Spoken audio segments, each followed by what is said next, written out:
सुनो सुनो सुनो, शिव ने हलाहल को परास्त कर दिया। अब वो चेतना में आ गए। शिव लौट आए।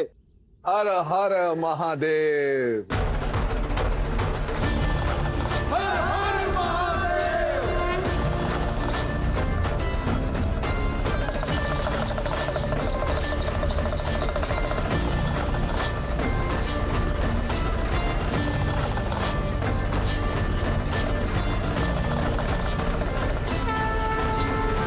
मेरे महाकाल ने कालकूट को भी हरा दिया और मेरे महादेव लौट आए। शिव को तो शव हो जाना था आज। तुम्हारे शिव नहीं लौटे। शिव की शक्ति लौट कर आई है।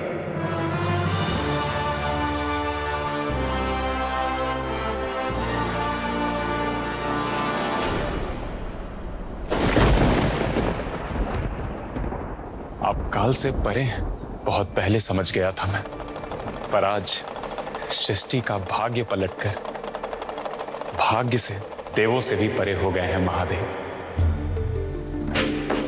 जो मन का विष निकल जाए वो योगी, परंतु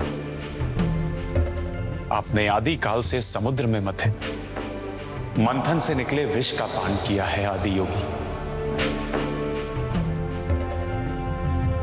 आपने जिस निस्वार्थ भाव से इस संसार पर उपकार किया है, उससे यह ब्रह्मांड सदैव आपका ऋणी रहेगा।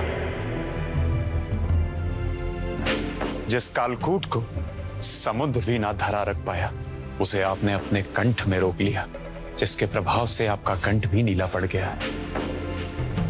आपके इस त्याग के प्रति, इस नीले हुए कंठ के कारण यह संसार आपको नीलकंठ के नाम से भी जानेगा। नीलकंठ के नाम से भी जानेगा। नीलकंठ महादेव की, नीलकंठ महादेव की, नीलकंठ महादेव की, नीलकंठ महादेव की, नीलकंठ महादेव की। यह काल जब मारुत अपनी पूरी शक्ति लगाकर बहे आपकी सेवा में, जो भक्त आपको सावन माह में जल चढ़ाएगा, उसकी पीड़ा, उसके जीवन का विष आप वैसे ही हर लेंगे जैसे आपने इस संसार में फैले हलाहल को हर कर लिया है। यह संसार युगों युगों तक आदि योगी शिव के उपकार का ऋणी भी रहेगा और अनंत काल तक आपकी पूजा भी करेगा। नील गगन जैसा विशाल है नीलकंठ का उपकार। नीलकंठ महादेव की, नीलकंठ महादेव की, नीलकंठ महादेव की। मुझे श्रेय देना आप सबका बड़प्पन है, किंतु मैं कौन हूं? केवल चेतना जो उद्देश्य से जागती है। मुझे मेरे उद्देश्य ने पुकारा तो मैं आ गया। अब मुझे जाना होगा, परंतु आप सभी स्मरण रखिए कि जिस उद्देश्य से हमने समुद्र मंथन का आरंभ किया था, वो अब भी शेष है। तो आप सभी अपना कर्तव्य, अपना धर्म निभाएं और समुद्र मंथन को जारी रखें।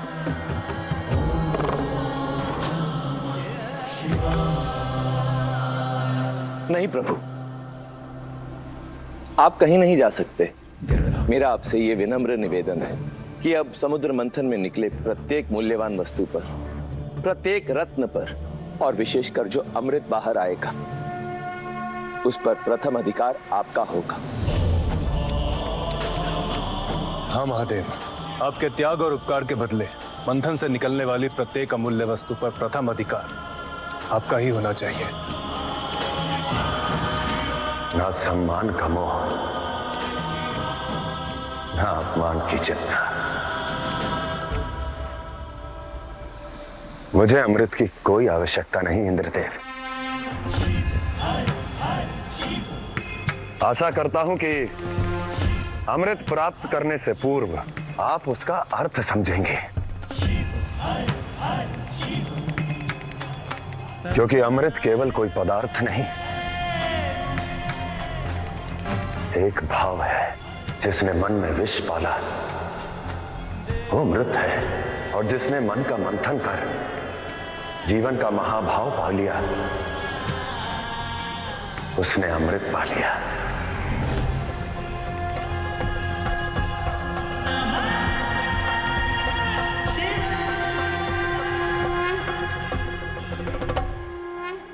किसे अमृत देने चले थे आप?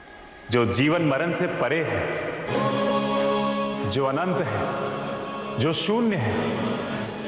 अमृत की आशा उसे होती है जो मनुष्य है, जो देव है, जो असुर है, परंतु जो विष अपने लिए रखकर अमृत संसार में बांटे वो देवों के देव महादेव है। सती, सती सुना तुमने? महादेव चेतना में आ गए, वो ठीक हो गए हैं।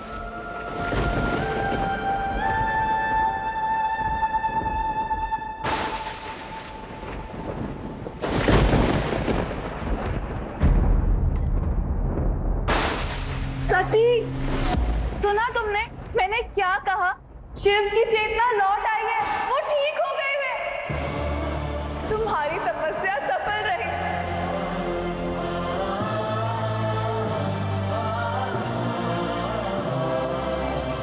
सती शिव की नहीं हो सकती, ऐसा नहीं होने दूंगा मैं। अब तो जाग जाओ बड़े भैया, अब तो अपनी आंखें खोल लो। महादेव के लिए आपका ये बैर अनुचित है। मान लो कि शिव और शक्ति को एक दूसरे से अलग नहीं रख सकते आप। यूं ही खुले नेत्रों से जागते हुए स्वप्न देखते रहो नारद, मैं ऐसा कदापि नहीं होने दूंगा। कुछ नहीं कर सकते आप प्रजापति दक्ष। जब शिव ने पिता ब्रह्मा का शीश काटा था, कुछ कर सके थे आप? नंदी को शरीर के साथ शिव कैलाश ले गए, कुछ कर सके आप? क्या अपनी बेटी सती को कैलाश जाने से रोक सके आप? आपके ही कारागृह में शिवलिंग प्रकट होने से रोक सके आप? ना ही आप अपनी जनता को बांध सके और ना ही शिव के प्रति अपनी बेटी सती की भावनाओं को बांध सके आप। फिर भी आपको लगता है कि मैं ये कर लूंगा, मैं वो कर लूंगा।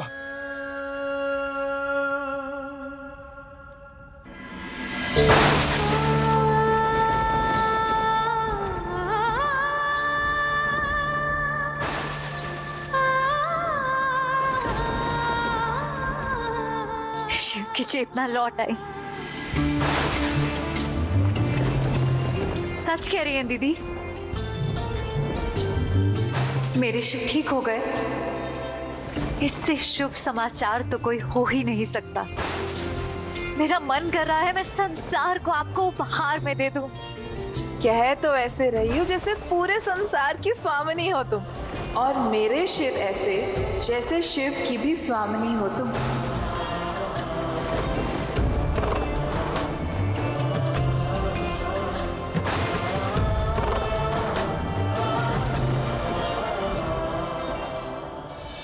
शिव और शक्ति नियति है बड़े भैया। युगों को, समय को, अंत आरंभ को बांधने वाला धागा है शिव शक्ति। उनके मिलन में बाधा मत बनिए। आपका ये मैं आपको कहीं का नहीं छोड़ेगा भैया।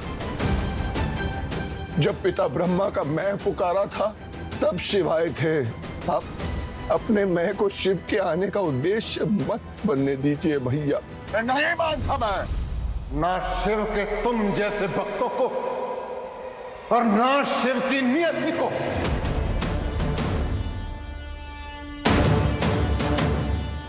सती मेरी पुत्री है और मैं प्रजापति दक्ष हूं। उसकी नियति की डोर मैं संभालूंगा। किसी कपालिक, कघोरी, षड्यंत्रकारी को नहीं छीनने दूंगा वो डोर।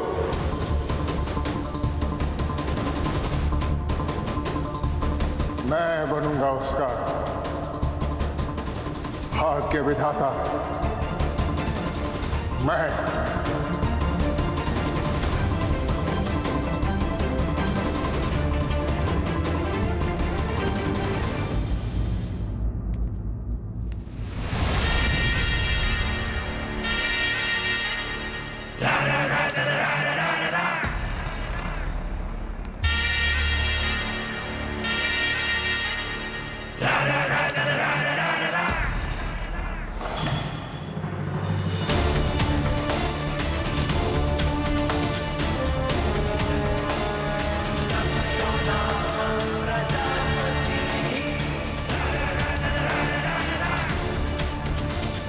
ये कैसा अनर्थ करने जा रहे हैं पिताश्री? अरे हटाओ उस शिवलिंग को यहाँ से और उठा के पटक दो किसी काल कोठरी में, जहां किसी को दिखाई ना दे।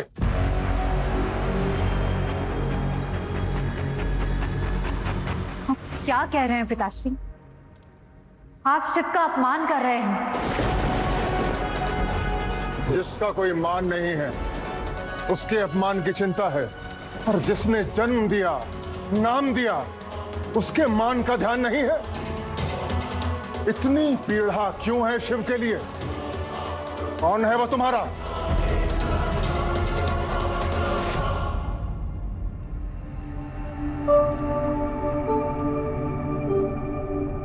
आप मेरी बात कर रहे हैं?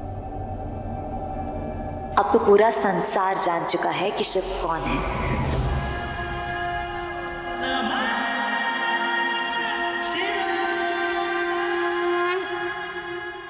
आप क्रोध में हैं पिताश्री। अशांत होकर अनर्थ मत कीजिए। अनर्थ तो हो गया। जो मेरे गर्व का शस्त्र थी, आज मेरे शत्रु का अस्त्र बन गई है। और जो अब मैं करने जा रहा हूं, वो यदि और बहुत पहले कर दिया होता तो मुझे ये दिन देखना ना पड़ता। अब जाओ अपने कक्ष में, तुमसे मैं बाद में बात करूंगा।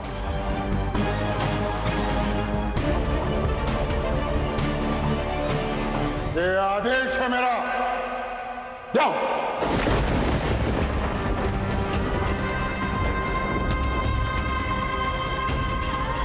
Ready?